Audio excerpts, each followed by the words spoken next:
గౌరవ ముఖ్యమంత్రి గారితో ఒక చర్చ చేస్తున్నాం అధ్యక్ష. ఒక్కొక్క జిల్లాకి ఒక్కొక్క విశ్వవిద్యాలయం ఉండాలని నేను ప్రధానంగా కోరుకుంటున్నా.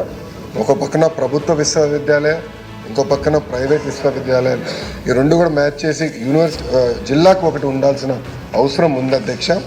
అంతేకాకుండా ఏదైతే ఈ ఎఫిలియేషన్స్ ఉన్నాయో ఇది ఎట్లా చేయాలి, జాగ్రఫీ ఎలా చేయాలి, అది కూడా ఒకసారి మేము డీటెయిల్గా డిస్కస్ చేయాల్సిన అవసరం ఉంది అధ్యక్ష. ఇప్పటికీ గౌరవ సభ్యులందరూ తెలుసు, ఈ స్కూల్ ఎడ్యుకేషన్లో అనేక సంస్కరణలు మన ప్రభుత్వం చేపడుతుంది. దాంట్లో భాగంగా హైయర్ ఎడ్యుకేషన్లో కూడా పెద్ద ఎత్తున సంస్కరణ చేయాలన్న ఆలోచనలో మేము ఉన్నాం. ఒక పక్కన యూనిఫైడ్ రూల్స్ తీసుకొస్తే ఎలా ఉంటుందన్న డిస్కషన్ స్టార్ట్ చేశాము. రోల్ ఆఫ్ కమిషనరేట్ ఏంటి, యాప్షీ ఏంటి, కరికులం రీవ్యాంపింగ్ ఏంటి, అన్నిటిపైన చాలా లోతుగా మేము చర్చిస్తాం జరుగుతుంది అధ్యక్ష.